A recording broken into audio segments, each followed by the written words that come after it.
అందరికంటే ముందు సాగర్కి తెలియచేయాల్సి ఉంటుంది. ఈ మధ్య చాలా వింతగా ప్రవర్తిస్తున్నాడు.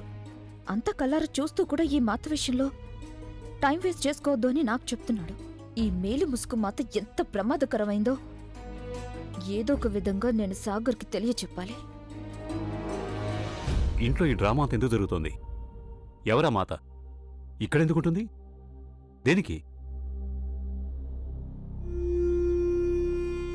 ఫోన్లేండి నాన్నగారు, మీరు అనవసరంగా కంగారు పడకండి. అదంతా అడగొద్దు, ఆ సంగతి వదిలేయండి. కానీ ఆవిడ ఇక్కడెందుకుంటుంది? మీరెవరు ఆపలేకపోయారా? డాడ్, మేమెంతో ప్రయత్నించాం మమ్మీని ఆపడానికి. మమ్మీకి ఎంతగానో చెప్పు చూసాం, కానీ ఆవిడ ఎవరి మాట వినిపించుకోలేదు. అప్పుడేం చేయలేకపోయాం. మమ్మీ సంతృప్తి కోసం మాట్లాడకుండా ఉండిపోయాం. ఏదైనా ఆవిడ ఏం చేసినా అంతా మీకోసమేగా చేస్తుంది. మీ ఆరోగ్యం గురించి చాలా ఆందోళనగా ఉంది, చాలా బెంగగా ఉంది. అంతే. మీరు హాయిగా వెనక్కి వాలిపోండి, పడుకోండి.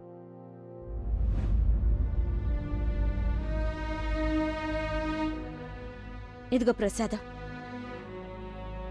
గంగని కోసం అవుట్ హౌస్ లో చూస్తుంది. అవుట్ హౌసా? గంగ సాగర్ కోసం అవుట్ హౌస్ ఎందుకు ఎదుగుతోంది?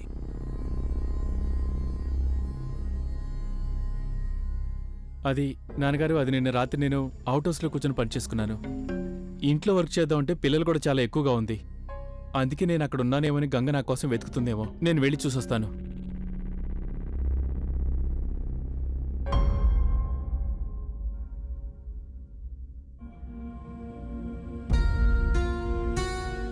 ఏమైంది? సాగర్, నేను నీకోసం ఎప్పటినుంచో వెతుకుతున్నాను. నేను నీతో చాలా ఇంపార్టెంట్ విషయం మాట్లాడాలి. ఆ మాత ఉంది కదా, ఆవిడ చాలా పెద్ద ఫ్రాడ్. అసలు వాళ్ళ ఇంట్లో ఏం జరిగిందో తెలుసా? నేను పాల కోసం కిచెన్లోకి వెళ్లేసరికి అక్కడ అమ్మగారు వంటకు వాడే స్టవ్ ఉంది కదా, ఆ స్టవ్. గంగా, ఒక్క నిమిషం. అసలు ఆ మాతో నీకొచ్చిన ప్రాబ్లం ఏంటి? ఏంటో నాకు చెప్పు గంగా. ఆవిడ మాటలు నమ్మడం వల్ల ఎలాంటి ప్రయోజనం లేదని నాకు కూడా తెలుసు. ఆవిడ డబ్బు కోసం మమ్మీని మోసం చేస్తుంది, కానీ మంత్రతంత్రాలు ఏమీ పారలేదు కదా. మరి అలాంటప్పుడు దాని గురించి నువ్వు టెన్షన్ పడాల్సిన అవసరం ఏముంది? సాగర్, ముందు నేను చెప్పేది విను. ప్లీజ్ గంగా, మమ్మీ సంతృప్తి కోసం మనమంతా ఆవిడ మాటను ఒప్పుకుందాం. లేదంటే ఆ స్త్రీని ఇక్కడ ఉండనిచ్చేవాళ్ళమే కాదు. ఎందుకంటే మమ్మీ ఇవన్నీ నాన్నగారి కోసం చేస్తుంది కనుక. ఆవిడ దృష్టిలో ఇదంతా సరైనదే, తప్పు లేదనిపించినప్పుడు అనవసరంగా మమ్మీతో వాదనకు దిగి ఆవిడని హట్ చేయాల్సిన అవసరం లేదు. అర్థమైందా? సాగర్, నేను వాదనకు దిగమని అనడం లేదు. నేను అంటున్నది అయినా గంగా, నువ్వెందుకు టెన్షన్ పడిపోతున్నావు? నాన్నగారు ఇంటికొచ్చేసారుగా, ఆయనే ఎలాగోలా మమ్మీని ఒప్పిస్తారు. నాన్నగారు స్వయంగా చెప్తారు ఆ మాతని తిరిగి పంపించేమని. అప్పుడు స్వయంగా వెళ్ళి ఆవిడే చెప్తుంది, మీరు ప్లీజ్ తిరిగి వెళ్ళిపోండని. నువ్వింతగా కంగారు పడాల్సిన అవసరం లేదు. సాగర్, ముందు కొంచెం నేను చెప్పే మాట విను. నేను చెప్పే విషయం అసలు ఏంటంటే, ఆ మాత కేవలం డబ్బు కోసం ఆశపడి మన ఇంటికి వచ్చింది అనిపించట్లేదు. చాలా పెద్ద దురుద్దేశంతోనే వచ్చింది. ఆవిడ మన ఇంట్లో వాళ్ళందరినీ చాలా కష్టపెట్టాలనుకుంటోంది. అలాంటిదేమీ లేదు. ఉందని నేను చెప్తున్నాను కదా సాగర్. నేను అదంతా నా కళ్ళారా చూశాను. నేను ఆవిడ నిజరూపం కనుక్కోవాలని ప్రయత్నిస్తున్నగా నువ్వు ఆపేశావు. బాబుగారు ముందు ఏం అనద్దని చెప్పావు. ఐఎమ్ షూర్ సాగర్, ఆ ఎర్రగుడ్డ కింద అమ్మగారు స్టవ్ ఉంది, నేను చూసాను. నువ్వు ప్రతిదానికి నన్నే బ్లేమ్ చేస్తావా? లేదు సాగర్, నేను నిన్ను బ్లేమ్ చేయడం లేదు. నేను చెప్తున్నది ఒక్కటే, నువ్వు గనక ఆ టైంలో నాకు అడ్డు చెప్పకుండా ఉంటే ఈ పాటికి నేను ఆవిడ నిజ స్వరూపం బయట పెట్టేదాన్ని. నాకు అసలు అర్థం కావట్లేదు. ఆ మేలి మూసుకు మాతో నీకు ప్రాబ్లం ఏంటో తెలియటం లేదు. నిజానికిప్పుడు మనమంతా నాన్నగారి గురించి ఆలోచించాలి. కానీ నువ్వు ఆ పని వదిలేసి మిగతా ప్రతి పనిలోనూ నీ టైం అండ్ ఎనర్జీ వేస్ట్ చేసుకుంటున్నావు. బట్ ఐఎమ్ సారీ, నాకు చాలా పని ఉంది. అవతల నాన్నగారి ఆరోగ్యమే నాకు అన్నిటికంటే ఇంపార్టెంట్.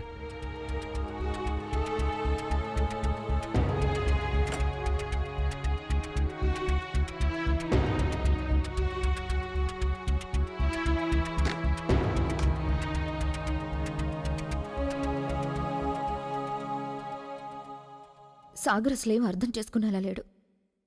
చిన్నమ్మగారేమో మమ్మల్ని బయటే ఉండాలని చెప్పారు. నేను ఇక్కడే ఉంటే ఆ మాత గురించి నిజం ఎలా కనిపెట్టగలను నాకేం అర్థం కావట్లేదు. సాగర్ కూడా నాతో సహకరిస్తే ఆ పని తేలికయ్యేది. తను ఒప్పుకోవట్లేదు. అందుకు నేను వేరే దారి చూసుకోవాలి.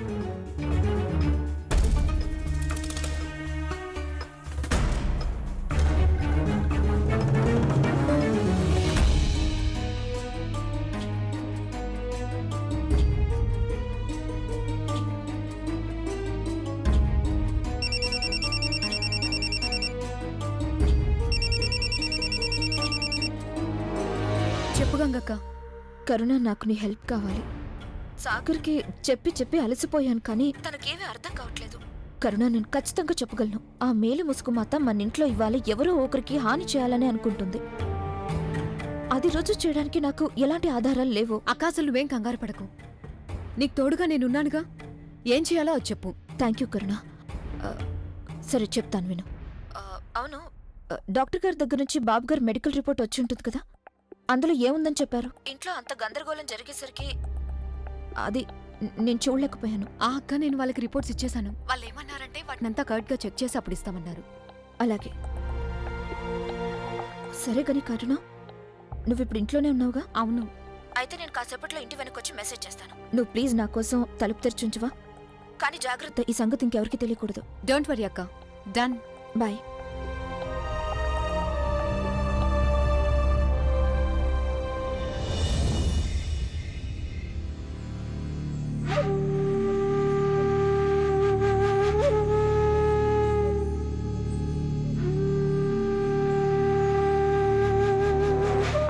అక్క తొందరగా రా.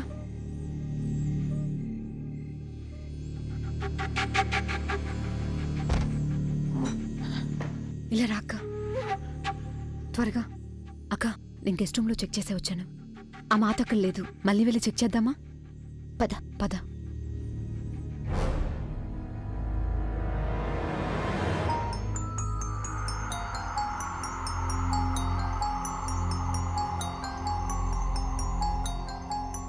కరుణ, ఇక్కడ ఏదో ఒకటి దొరుకుతుంది మనకి. దాని ద్వారా ఆ మాత నిజస్వరూపం బయట పెట్టచ్చు. నువ్వు అటు వెతుకు, నేను ఇటు వెతుకుతా. సరే.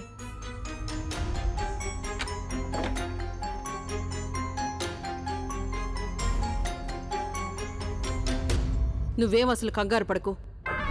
నేను తొందరలోనే అన్నీ సరిచేసేస్తాను. ఇవాల్టి పూజ అర్ధాంతరంగా ఆగిపోతే నష్టమేమీ లేదు. నేను ఆ దుష్టశక్తిని వదిలిపెట్టను. అది ఎవరి శరీరాన్ని ఆవహించిందో కనిపెట్టి తీరతాను. నిజానికి ఇవాళ నాకు చాలా వరకు తెలిసిపోయింది. ఏం తెలిసిందమ్మా? అదే, అది ఎవరి శరీరాన్ని ఆవహించిందో తెలిసింది. ఎవరా వ్యక్తమ్మా? అదే, ఇంతవరకు పెళ్లి కాని పిల్ల ఒకటి ఉందే, దాని గర్భంలో ఒక చిన్న శిశువు కూడా ఉంది.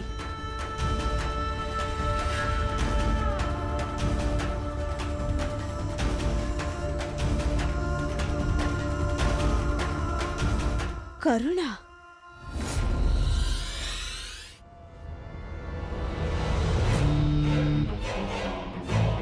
ఏమైనా దొరికిందా కరుణ?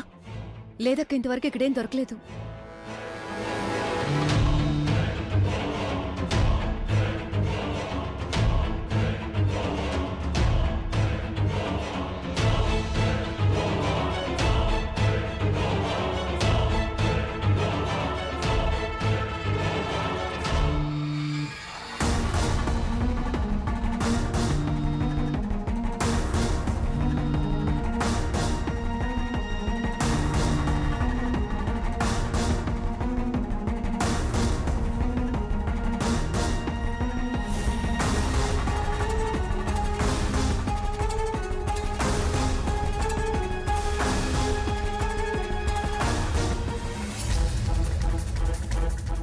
నేను చూస్తానుండు.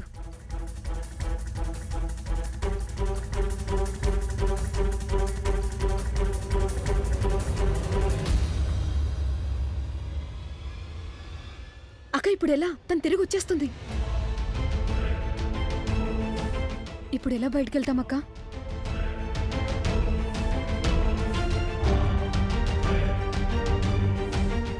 అమ్మా, అమ్మా, ఇదిగోండి మీ పుస్తకం. మీరు ఇక్కడ మర్చిపోయారు. పదక్క. అక్క, ఏం ఆలోచిస్తున్నావు? త్వరగా పద, టైం లేదు.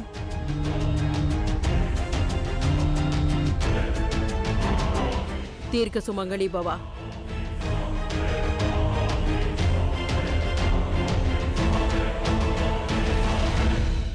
మంచి అవకాశం చేజారిపోయింది. ఆవిడ నిజ స్వరూపం బయట పెట్టడానికి మనకి ఎలాంటి ఆధారాలు దొరకలేదు ఇక్కడ. ఆవిడ కాసేపటి తర్వాత వచ్చుంటే బాగుండేది. మరేం పర్లేదక్క, మనం ప్రయత్నాలు చేస్తూనే ఉందాం. ఏదో ఒకటి తప్పకుండా దొరుకుతుంది. సర్లే, ఇప్పటికే చాలా లేట్ అయింది. నేను వెళ్తాను. మళ్ళీ చిన్నమ్మగారు చూస్తే ప్రాబ్లం అవుతుంది. అక్క, నేను డాక్టర్కి నిరంజనాకులు రిపోర్ట్స్ ఇచ్చాను కదా, ఆయనే ఫోన్ చేశారు. ఏమన్నారు కరుణ? నేను మాట్లాడతాను. Hello sir. అవునా, చాలా మంచి విషయం చెప్పారు సార్. నేను ఇప్పుడే అందరికి చెప్తాను. Thank you so much sir. Thank you so much for everything. ఏమన్నారు కరుణ? అక్క డాక్టర్ గారు ఏం చెప్పారంటే ఇప్పుడు అంకుల్కి బోన్ మ్యారో ట్రాన్స్ప్లాంట్ చేయటం ఈజీ అవుతుందట. నిజంగానా కరుణ? దీన్ని బట్టి చూస్తే బాబుగారికి బోన్ మ్యారో ట్రాన్స్ప్లాంట్ చేస్తే ఆయనకు నయం అయిపోతుంది. అవును, హీ విల్ బి ఫైన్. అయితే డోనర్ ఫ్యామిలీ వాళ్ళ అయి ఉండాలి. ఎవరిది మ్యాచ్ అయితే వాళ్ళది ఇవ్వాల్సి ఉంటుంది. అలాగే అలాగే. సాగర్ కాకపోతే ప్రదీప్ బాబు బోన్ మ్యారో ఇస్తాడు బాబుగారికి. ఎందుకంటే అందరికీ కావాల్సింది బాబుగారు కోలుకోవడమే కదా. చూడు కరుణ, బాబుగారి కోసం ఒక్కరు కాదు చాలా మంది డోనర్స్ ఉంటారు. కరుణ, నేను తొందరగా వెళ్ళి సాగర్కి గుడ్ న్యూస్ చెప్తాను. సరే వెళ్ళరా.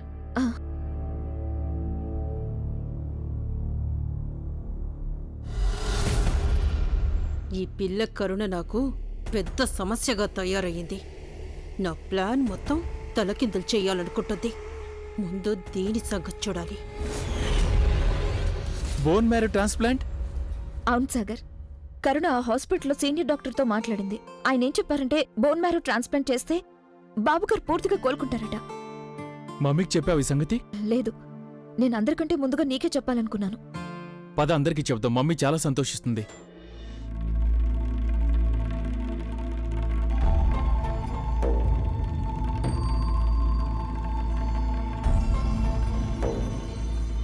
అరే, ఈ లైట్ ఎవరు ఆఫ్ చేశారు?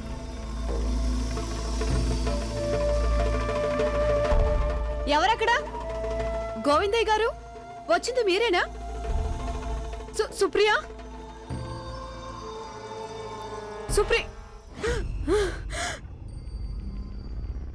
ఎవరక్కడ? గంగక్క, మాధవి ఆంటీ.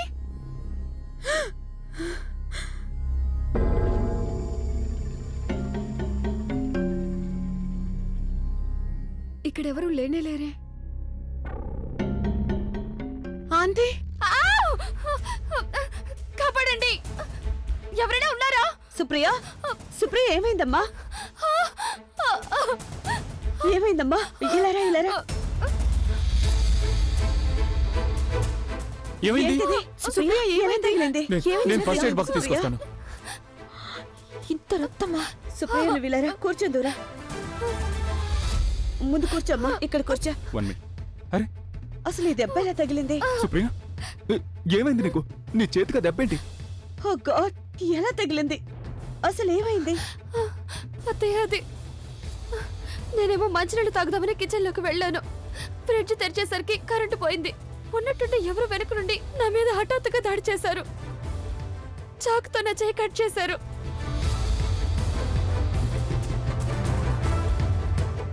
వాట్? నాకు కూడా ఎవరో నా చుట్టుపక్కల ఉన్నట్టు అనిపించింది. ఎవరో నా వెనకాల పారిపోయినట్టుంది. అప్పుడే నేను మీ అందరినీ పిలిచాను. ఏంటది, పారిపోయారా? అసలు వాళ్ళెవరు కరుణ? తెలీదక్క, చీకటిగా ఉండటం వల్ల ఏం చూడలేకపోయాను. వాళ్ళెవరో తెలియలేదు.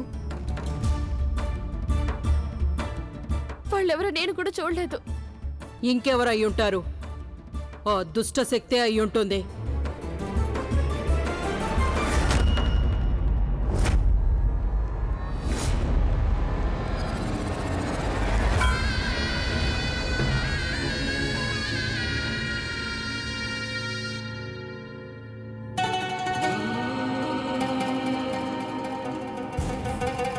ఏమైంది?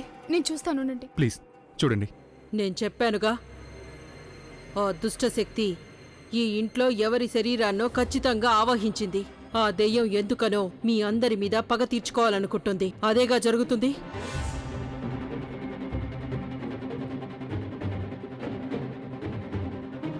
ఆ వ్యక్తి ఎవరో మీకు తెలుసు కదమ్మా. అమ్మ చెప్పండి. అమ్మా మాధవి, అదెవరో మీ కోడలే చెప్పగలదు. ఖచ్చితంగా తన ఒంటి మీద ఏదో ఒక గుర్తు విడిచిపెట్టే వెళ్ళుంటుంది. చూడండి.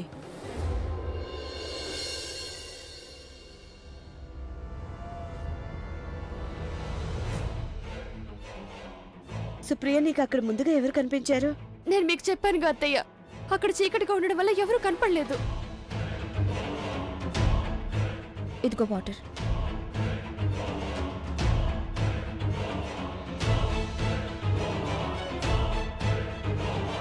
సుప్రియ, ఏంటిది నీ గాజు కట్టుకుంది?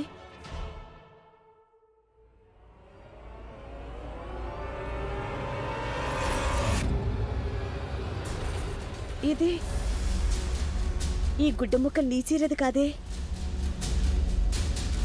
అది ఎవరిదై ఉంటుంది మరి? ఆ దెయ్యం ఏ వ్యక్తిని ఆవహించిందో ఆ వ్యక్తి చీరలోని ముక్కే అది, తనే ఆ వ్యక్తి. అలా చూడండి.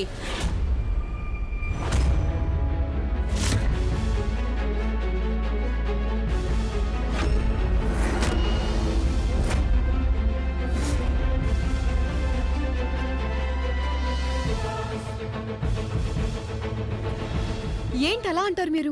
నా మీదే ఎవరో అటాక్ చేశారు, నేనెందుకు అలా చేస్తాను? చాలా కరెక్ట్ గా చెప్పారమ్మా.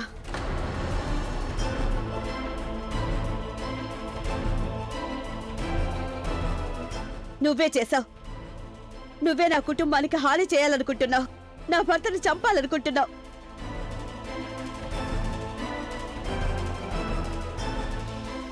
ఎందుకంటే ఆ దుష్ట శక్తి నిన్ను ఆవహించింది గనుక.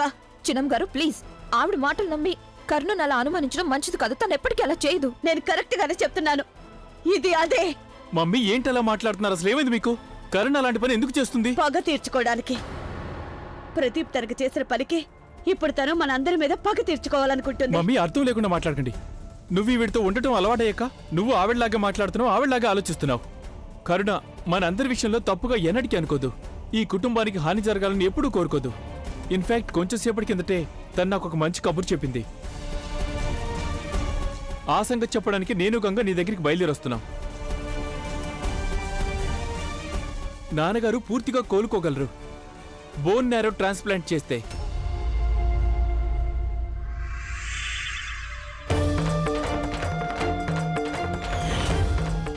మేము అది తెలుసుకోవడానికి వచ్చాం. ఇప్పుడు ఇక మన ఫ్యామిలీ ఎవరు బోన్ నారో నాన్నగారికి మ్యాచ్ అవుతుందో తెలుసుకోవాలి. అమ్మా మాధవి, ఆ పిల్ల చెప్పినవన్నీ అబద్ధాలు. ఆ దెయ్యం తన చేత ఎలా చెప్పిస్తుందో అవే మాటలు తను ఖచ్చితంగా చెప్తుంది.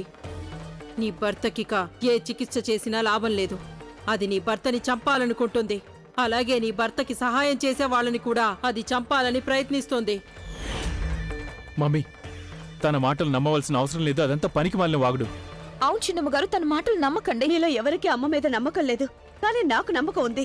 ఆయన అబద్ధం చెప్పాల్సిన అవసరం ఆవిడకే ఉంది. చాలు మమ్మీ, చాలు.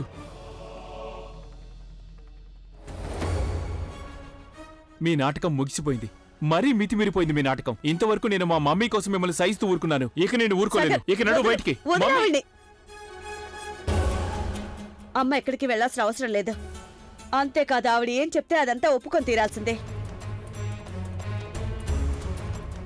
మనలో ఏ ఒక్కరు ఈ అమ్మాయిని ఇకపై నమ్మడానికి వీల్లేదు. ఎందుకంటే ఇప్పుడు రుజువైంది కదా. మీరంతా మీ కళ్ళారా చూశారుగా.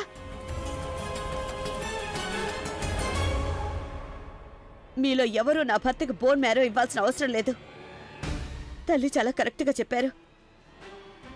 ఆ దుష్ట శక్తి మనలో ఎవరో ఒకరిని చంపాలనుకుంటోంది. ఈ అమ్మాయి చెప్పే మాటలు ఎవరూ నమ్మకండి.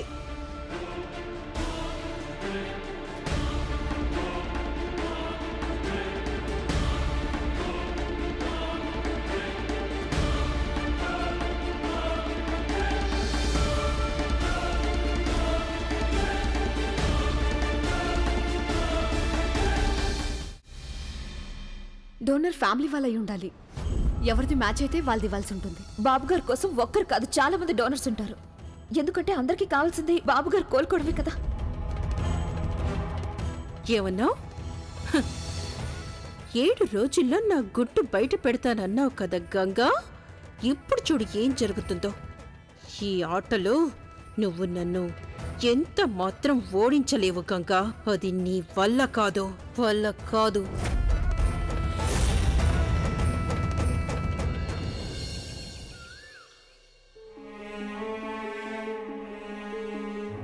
సాగర్, ఆ, నీ టెస్ట్ అయిపోయిందా? అవును, టెస్ట్ అయిపోయింది. డాక్టర్ గారు రిపోర్ట్ చూస్తుంటారు. Yes doctor. Sir, sorry mister Sagar, మీ బోన్ మ్యారో ఆయనకి మ్యాచ్ కావడం లేదు.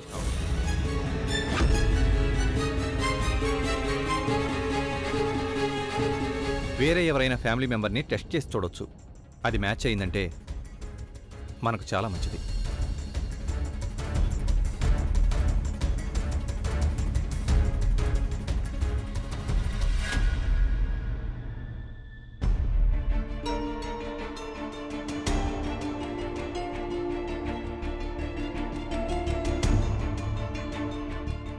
సాగర్, ఏం పర్వాలేదు, ప్రదీప్ అన్నయ్య ఉన్నాడుగా, నేను వెళ్ళి అన్నయ్యని తీసుకొస్తాను. సాగర్, ఆ. ప్రదీప్ బాబు ఇక్కడికి రాడు. ఇక్కడికి రాకముందు నేను ప్రదీప్ బాబు దగ్గరికి వెళ్ళాను. నేను ఆల్రెడీ తనకు ఒక మాట చెప్పాను, ఒకవేళ సాగర్ బోన్ మ్యారో మ్యాచ్ అవ్వకపోతే నువ్వు వచ్చి టెస్ట్ చేయించుకోవాలని. కానీ ప్రదీప్ బాబు ఒప్పుకోలేదు.